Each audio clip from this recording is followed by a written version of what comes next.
What's Your Work Fit is sponsored by Hudson Davis Companies. Start your brand's marketing and communications journey today at hudsondaviscommunications.com and hudsondaviscreative.com. I'm Dan Smolen. I built a successful executive career in marketing and communications before becoming a top headhunter and founding my own executive search firm.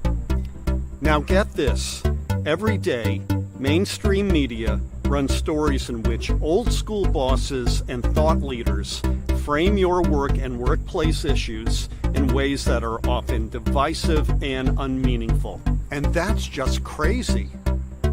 The time has come for you to answer the question, what's your work fit? So that your work and career fit who you are, how you want to live, and what you want your lasting contributions to be. What's your work fit? It answers your questions and tackles the issues that keep you up at night about advancing your career in this time of workplace revolution. So let's get started.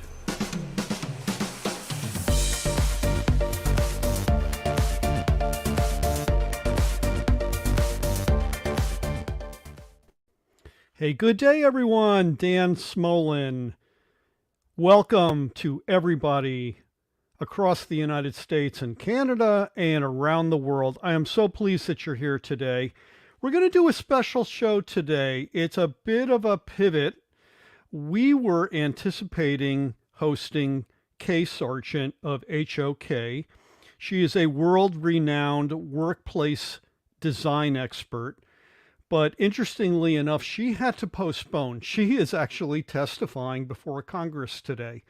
So mark your calendars. We're going to bring her back next week, Friday, special day, special time, 12 p.m. Eastern Time US, to ask the question, how can I create a neurodiverse friendly workplace? It's going to be fascinating, and I hope you can join us Friday next week, special day, at 12 p.m. Eastern Time US. Okay, so let's get to it. Before we get any further, and before I get to the question of the day, here's my ask to all of you. You probably have been up at night thinking of something that's vexing you about the work that you do and hope to do. There's a question that just you can't get out of your head. I want to know that question because it could become the topic of a future episode of What's Your Work Fit. And if we pick your topic and we run it on the show, we will send you this, an embroidered What's Your Work Fit baseball cap. Made in the United States. Would be happy to send it to you. If you are interested in being a part of this, send me your question to dan@dansmolen.com. We will give it immediate consideration. Okay, so what's our topic today? Can I bring my dog to work? This one's coming from me. I am dog crazy. I realize that not everybody is. But what's really interesting is that the pandemic unleashed a lot of dog ownership across the world. And here in the United States, in 2020 alone, 23 million dogs were adopted, literally clearing out dog shelters. It was quite amazing. Now, there's a downside to that. 3 years past the start of the pandemic, and many dogs are ending up back in shelters. It's really sad. But it begs the question for people who got not only used to, but loved being around canine companions during the workday. Many of you are probably wondering, now that I have to go back to a co-location, can I bring my dog to work? Here's my baby. This is Bentley. He is our new Chief Entertainment Officer here at What's Your Work Fit. And he is going to help lead us off in some research that was done by the National Library of Medicine. This was a study done 2 years ago on dogs in the workplace. This is really fascinating stuff. There's not a lot of research about dogs in the workplace, but across the board, they found that the presence of dogs can create, that's the operative word, can create a more relaxed workplace environment. To that end, they can also positively impact human-to-human interaction. Dogs are a great icebreaker. If you own a dog and you're out in a park, a stranger might come up to you and say, "What kind of a dog is that? And what's your dog's name? And he seems pretty chill. What's he about?" Etc. And here's another benefit too. If you're running a company and you are open to having dogs at the workplace to help your humans, having them can provide a positive brand benefit. As we've learned from past guests, Billy Howard, the brand is not just about the stuff you're selling. It's the ethos around the company. It's the ethos around the environment where people work. So it may be that bringing dogs into the workplace, if done right, can provide your brand a positive benefit. So let's dig in a little further to this about, can I bring my dog to work? You just can't do it, right? It really has to be negotiated up front. So let's say you are being recruited from another company or perhaps from another division within your company, and they're saying to you, you need to be in the co-location 5 days a week or 3 days a week. And they really want you. Well, if it's really important to you, you can negotiate up front. Hey, listen, my canine companion is part of the deal. If we can make it work, then I'd be willing to do this. So that's the big upfront. You can't tee this up in a negotiation at the tail end when you're fine-tuning salary and other benefits. This is a big deal because it affects other people. And here's the thing, not everybody in a workplace is going to want to have your dog around. They may have pet allergies. They may have dog phobia. These are real things. So if the second party you're negotiating with is up to it, then you can perhaps negotiate to bring your pooch into the office a few days a week or maybe several. Beyond that, there's some true no-brainers. You have to provide up-to-date vaccinations. If you are going to board your dog, you would have to do the same thing. You have to have up-to-date vaccinations, and some workplaces will say to you, they've got to have everything, not just the rabies shot. They need to have vaccinations against the things that could give humans problems. Very, very important. So be very upfront about that. In addition, your pooch has to be, of course, very well socialized. Now, here in Northern Virginia, outside of Washington, D.C., we have a company called Dogtopia. It's basically day camp for dogs. But the really good thing about Dogtopia is that dogs who enroll there, who spend their day in doggy daycare, learn how to be well socialized around other dogs, both large and small. This is going to be really key.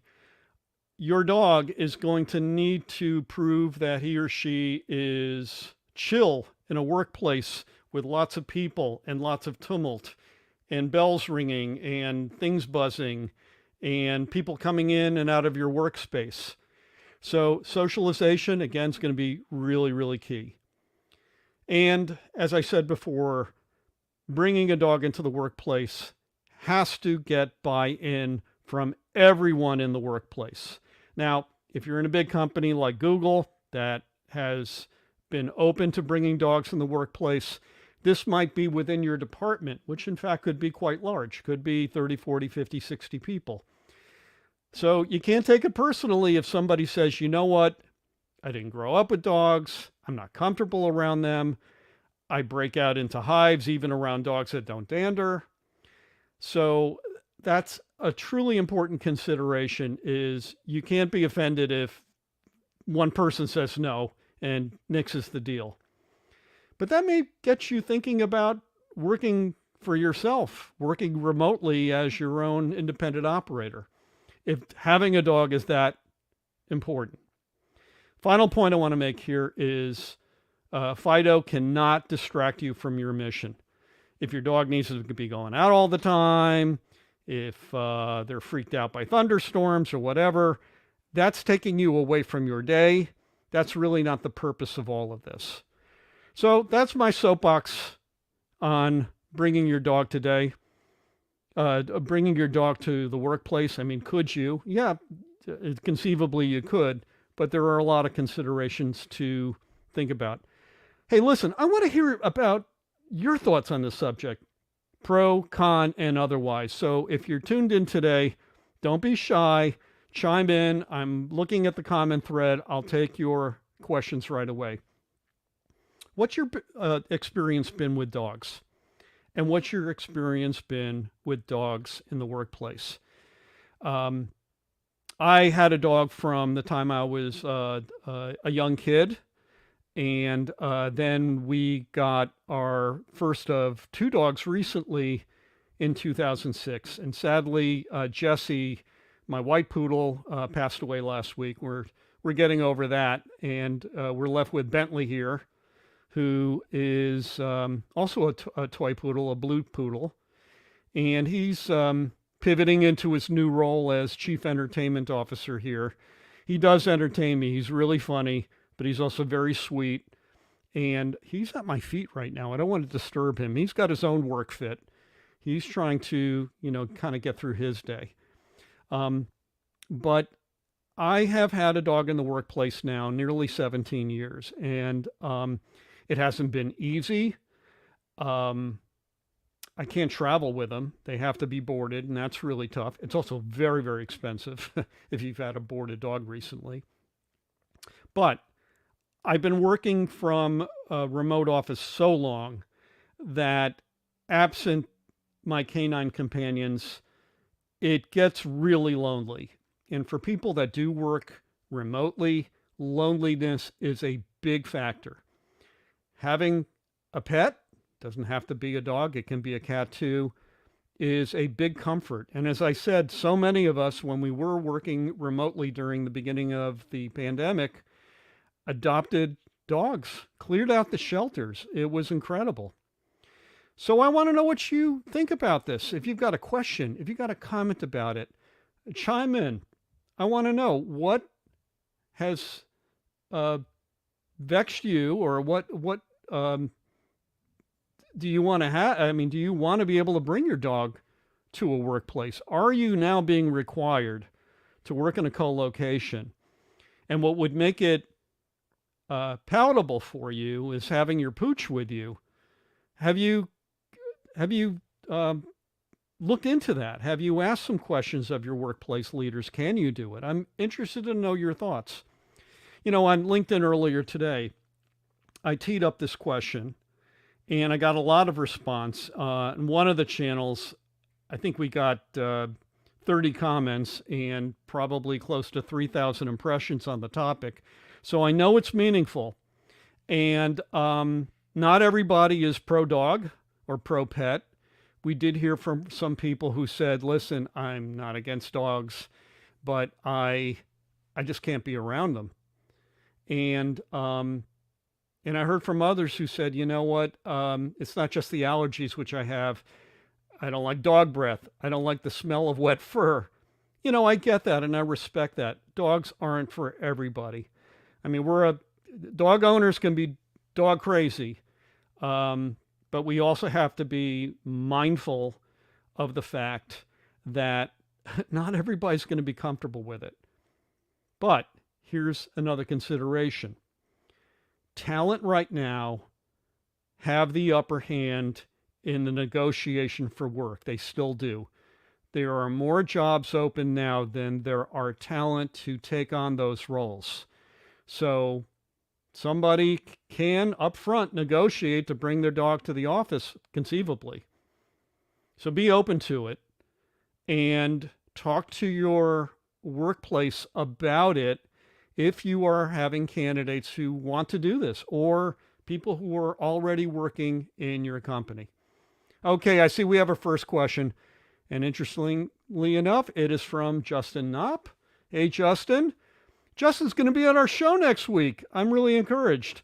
So Justin asks, should there be a minimum of training prerequisite for bringing your pup in because of the issues relating to behavior that may disrupt work, one's own work, or others? And what are my thoughts?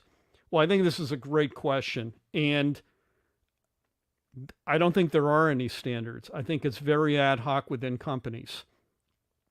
If you all are interested, I do have a pet, or I should say a canine behavior expert who's a personal friend of mine who I would be willing to invite on the show to tackle this issue, and especially about how bringing dogs into the office can impact others and how their behavior sometimes can impact others. Hey, Justin, I know right off the bat, you bring a dog to the office, they cannot bark. There cannot be any barking.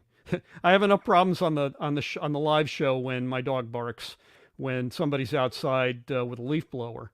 The dog that you bring to the office is going to have to be extremely well behaved and almost like a professional support dog, not be freaked out by loud noises and other things. Another one of my friends trains support puppies. She actually grows them into full-grown dogs for adoption by disabled veterans. And it's a wonderful side hustle that she does. And I may reach out to her as well because her insight may have even more to do with how workplace behavior can be affected. So, interesting question, Justin. I really appreciate it. Thank you. What are your questions? What are your comments? I want to know about it. I won't stay on forever today. We'll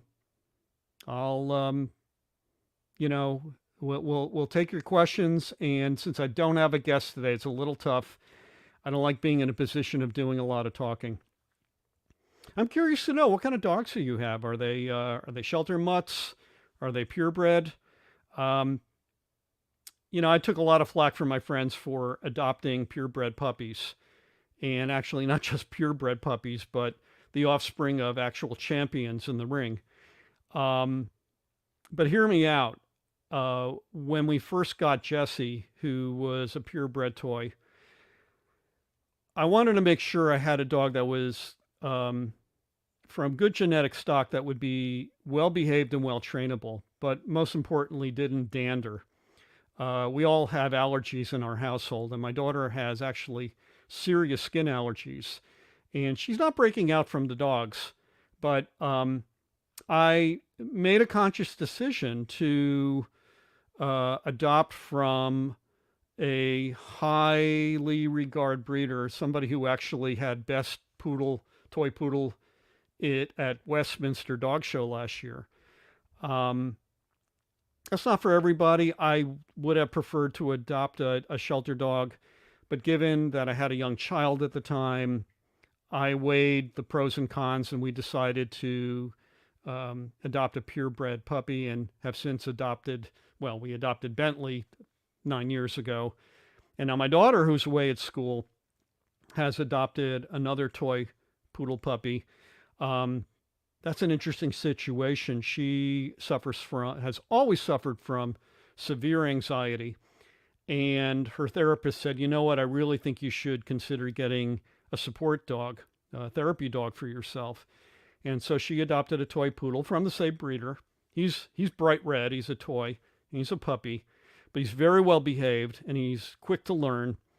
And she is taking him to socialization classes now. And she said, you know what, Dad, I got to tell you, I am sleeping through the night finally. He's put me on a schedule. He's created structure in my life. I'm getting my coursework done better. I'm getting better grades. So in her particular case, it's not a work-related benefit per se, but as she's trying to finish up college now, it is definitely getting her to her professional end. So I see we have another question. And, it's a comment from Justin. He's got 2 rescues and 1 bred dog from a neighbor. Well, that's wonderful. I love when people have more than one dog. It's such chaos, but joyful chaos. And I love when I go to somebody's home and they've got more than one dog and they have themselves to play with, and they learn to socialize from one another. So, what has your experience been? I'm really eager. Tell me, put it in the comment thread, and we'll talk about it. Um, we my circle of friends are mostly dog lovers, and interestingly enough, most of those people are entrepreneurs. So, having a dog at the office is actually part of the business model.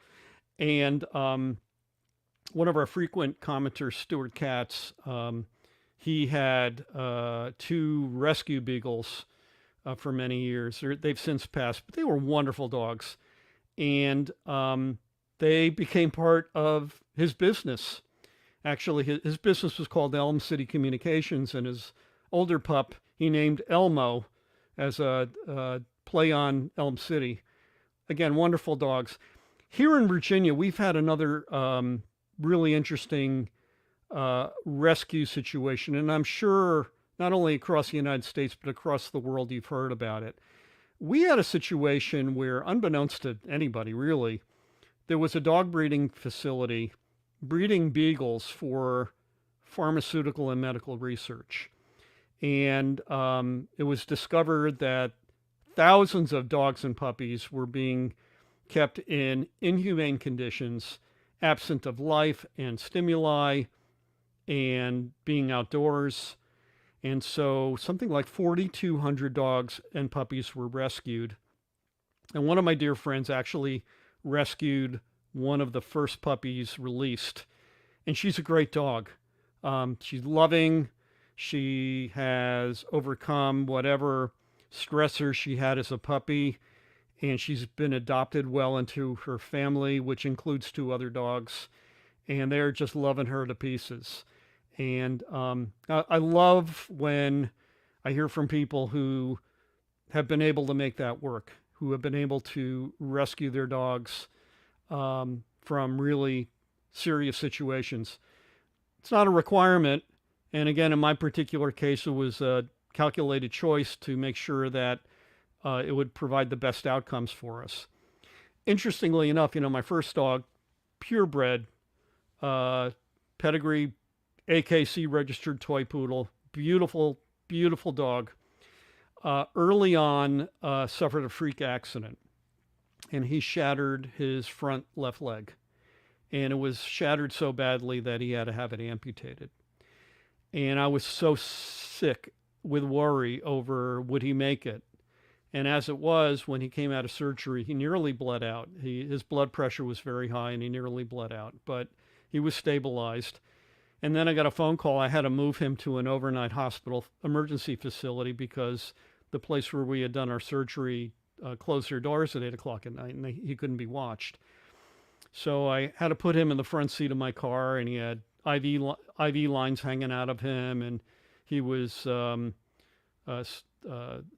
very tranquilized and not really responsive to me. But I looked at him in the car as I was driving him to the emergency hospital, and I said, listen, Jesse, you get through this, and I will give you the best life I can possibly give you. And some 15 years later, he passed last week, but he had 15 years of a quality life, feeling the love of everybody around him. And most importantly to me, because he was bonded to me, he got me through the ups and downs of working remotely, and really was an amazing dog.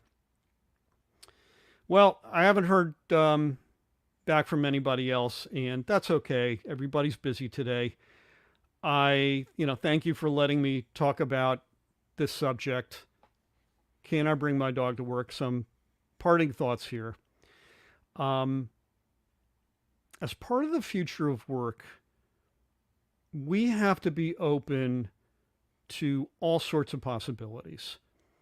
Not only when we work, where we work, why we work, but also how we work. And the how part may include canine companionship. If your workplace cannot provide you the opportunity to bring your dog into the co-location, perhaps you can negotiate to work remotely more often, because you can hopefully make the point of saying, if I am around, well, in my case, Bentley, I'm going to get a lot more done. I'm not going to be as distracted. I will be more focused, and I'm going to crush my deliverables. That becomes a positive financial return on investment discussion frame between you and your hiring manager. It's not vanity. It's not you being a snowflake.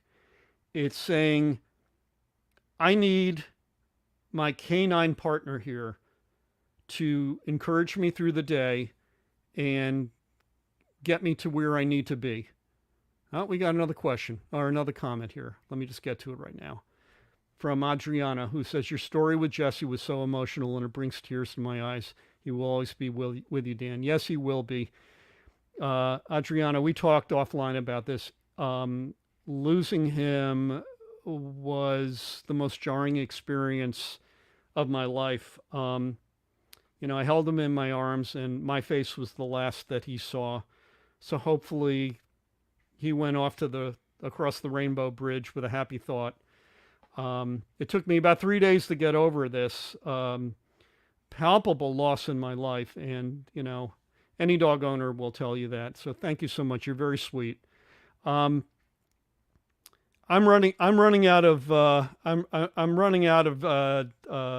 commentary here, folks. So I'm going to bid you all adieu. And if you're curious, what's my work fit? This is it. It's to make work part of my day, doing other meaningful things. And that includes being with my little 6-pound, nearly 9-year-old blue toy poodle Bentley, who just provides so much joy in my life. If being a workforce professional, that means having a dog on premises is your work fit, then be your best advocate for that. And I will tell you, if you have a boss who will encourage it, who will support it, who will make the conditions such that they work for everybody, that's a beautiful thing. And I think it won't be for every workplace, but for many, it could be the thing that helps bring people back to offices if that's what the bosses want. We who are talent right now have some leverage that we didn't have before. So if it's important to you, ask some questions, negotiate for it if you can. And if it doesn't work out, that's okay too. If it's really important, there are other things you can do for your life.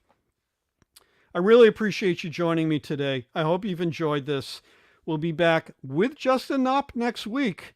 And I hope you can join us again Wednesdays at 12 p.m. Have a great rest of the day, everyone. See you next week.